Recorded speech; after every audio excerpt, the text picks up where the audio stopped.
Hello guys and welcome back to Science Why. As you can see, I'm in the kitchen. Just got myself a cup of coffee. You guys know that I like coffee, but it's just got me thinking. The kettle, it's quite a powerful electrical appliance, but how much energy does it actually transfer to the water? Let's check it out.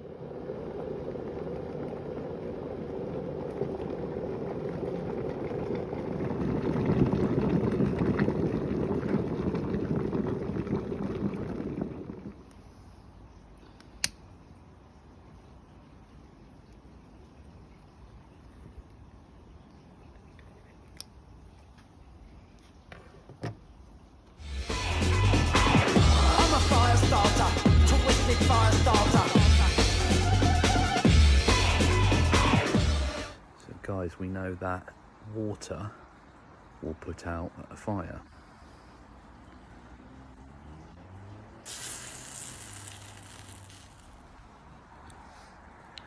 But why is that? Well, you may be familiar with this diagram, guys. It's the fire triangle, and it means that fire needs all three of these things in order to continue to burn. But if you take one of them away, the fire goes out. What water does is it absorbs the energy from the fire, using it to evaporate, therefore taking the heat away. But how much energy can the water absorb? Now the answer, guys, is actually quite a lot of energy, because it relates to something that we call specific heat capacity. And the specific heat capacity of a substance is how much energy it takes to get 1 kilogram of the substance to increase in temperature by 1 degree C. So if you think about how much 1 kilogram of water actually is, well, 500 mil or 500 centimetre cubed, like in this small water bottle here, would be half a kilogram. So you're talking about 2 of these water bottles. So the specific heat capacity of water is actually very high. It takes a lot of energy to raise the temperature of water, which means that water is very, very good at absorbing heat, which is one of the reasons why it actually works so well at putting out fires. So the specific heat capacity of water is actually 4,200. Now that means it takes 4,200 joules to raise 1 kilogram of water by 1 degree. Now all electrical appliances somewhere will have a plate on them that will tell you the power rating, and this particular kettle is a very powerful one. It's 2,520 to 3,000 watts. So as you've just seen there, guys, this kettle, like all kettles, is a very powerful appliance. In actual fact, as you saw, it's 2,520 up to 3,000 watts is what this kettle operates at. Now, a powerful appliance means one that transfers energy at a very high rate, which means if you're looking at 3,000 watts, that means every second it's transferring 3,000 joules of energy from the electricity supplied to the kettle to the water. So that's 3,000 joules of energy every single second. That's very powerful. Now, we're not talking about that actual equation where we calculate electrical energy and electrical power. We're using a different equation to achieve the same thing, which is the equation that involves energy changes, and for that we need to know the specific heat capacity of the water, which, as I mentioned before, is 4,200 joules. So again, just to recap, that means for water it takes 4,200 joules of energy to raise 1 kilogram of the water by 1 degree. So you probably know what's coming, guys. It's very soon going to be time to get the calculator out and to look at a new equation. No, God! No, God, please, no! No! Which will involve calculating energy transfers and energy changes when we're talking about heat energy changes specifically. Oh, hell no! All right. Now, as I said, we're talking about specific heat capacity, which is the energy required to raise this much water, a kilogram, by 1 degree C. So let's just say, guys, I wanted to make a cup of tea. How much energy would that take, and how could we use the energy change equation to actually calculate that? So we know our water bottle is 500 mil, or 500 centimetre cubed. So if I was to pour some of this into my cup, then we use roughly half of the water in the bottle, meaning that we've got roughly 250 centimetre cubed in the cup. So here's our written equation. Change in thermal energy is equal to the mass multiplied by the specific heat capacity multiplied by temperature change. Now that will be found on your equation sheet in the exam, but it will also be written as the symbols, which is delta Q is equal to M mass multiplied by C specific heat capacity multiplied by delta theta, and I'll come back to that in a minute. Now it's a bit easier to work with the word equation because it just makes a bit more sense. So we know that in terms of our temperature change, we start at room temperature and we go up to 100 degrees C, boiling point, to make our cup of tea. So that's a rise of 80 degrees C. Our specific heat capacity is fixed at 4,200 for water. And our mass, well, we know that we have 250 grams of water. And we know that because 1 gram is equal to 1 mil, and we have 250 mil. So we know we've got 250 grams.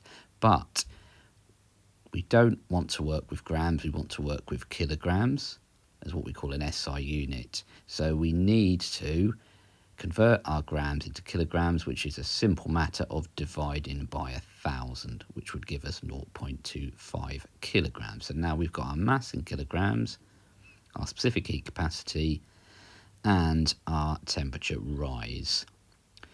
Now, again, the triangle means delta, stands for delta, which means change in, and the little theta at the end just represents the change in temperature.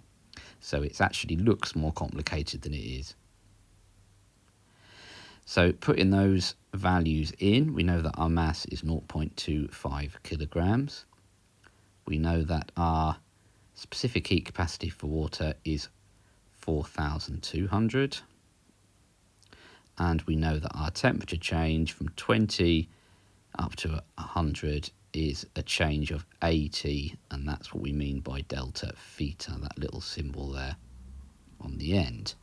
Just the temperature change is all that means. Now, we put those numbers into our calculator, and that gives us this value here, which is 84,000 joules, which sounds like a lot, but you need to remember joules is a very small unit, so you tend to have very big numbers. Joules represented by the capital J as well.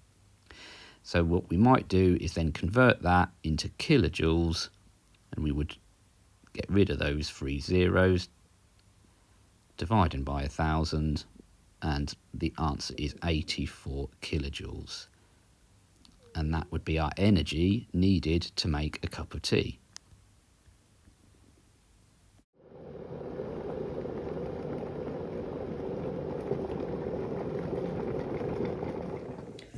So 84,000 joules, or 84 kilojoules, to boil 1 cup of water, which is actually equivalent to running up roughly 10 flights of stairs, or the energy stored in 1 spoon of sugar.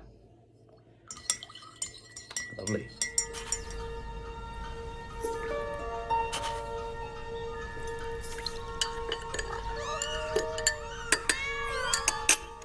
Okay, but what if we need to rearrange the equation? And can we use a formula triangle for that? Well, fortunately, the answer is yes, and I'll show you how to do that right now. Well, once I've finished this anyway. Cheers. Get on with it. Yes, get on with it! So a tip when you have a multiplication in an equation, if you put the first thing at the top, you can then turn it into a formula triangle. Now, of course, the idea is to cover up the part that you want, and then you rewrite the equation based on that.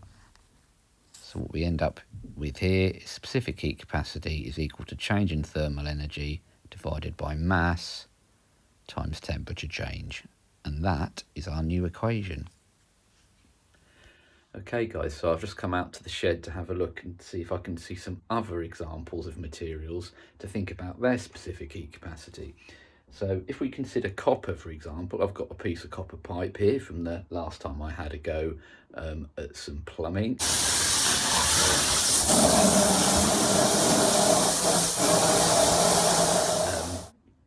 And the specific heat capacity of copper is actually very low compared to water.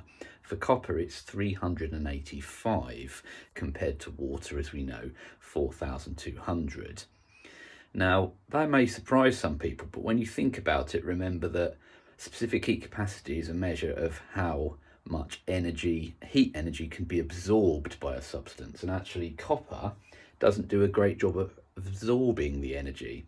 What it does, it actually allows the energy to pass through. It's a very good conductor of both heat and electricity. So it's not really going to absorb energy, it's just going to allow the energy to flow through it. So it would very quickly get very hot if we applied heat to the copper, unlike water, which is very difficult to heat up, hence a higher specific heat capacity. Now, as an example, I've also found a brick. And the reason why I wanted to mention that is because it would be interesting to work out what the specific heat capacity of the brick actually is using the rearranged equation that we talked about earlier and using the formula triangle. So let's have a look at that. It's a bit chilly out here, so let's do it indoors. Okay, so back in the warm, guys, I've got my exercise book out and we're going to have a little go at this calculation.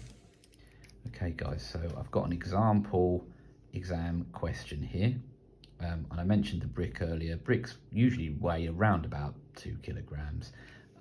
Now imagine it's been heated and the temperature of it, because it's been heated, has risen by 480 degrees C, and in order to get it to 480 degrees C, we've transferred 800,000 joules of energy to the brick. So what we need to work out is what is the specific heat capacity of the brick.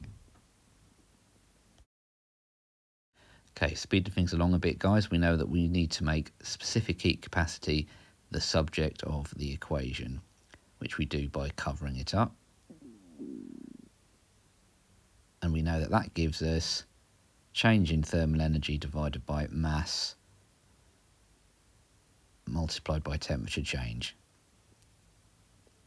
So all we need to do now is substitute in the values. We know that the change in thermal energy is 800,000 joules. We know that the mass is 2 kilograms and that the temperature change is 480 degrees C. And this leaves us with an answer of 833. Now the unit of specific heat capacity is actually joules per kilogram per degree C. So it's a strange unit, but that is our unit and that is our answer. Now the actual answer for the specific heat capacity of brick is 840, so we are in a similar sort of ballpark. We are on the right lines with our answer, and that's that. Okay guys, so that's us almost done for another video. We've calculated our specific heat capacity of our brick to be 833, which is obviously significantly less than water at 4,200, but the brick is still able to absorb some heat. Now it's because of this, guys, that sometimes we actually have bricks inside heaters. This one here is called a storage heater because it stores the heat energy that comes from those black electrical elements that you can see, and it will slowly release that heat over several hours. Right, well, it's pretty chilly out here, guys, and it's getting quite late as well, and it's nearly time for me to head to bed. Thanks ever so much for sticking with the video. I hope that you've learned something, and I hope I'll see you again on Science Y.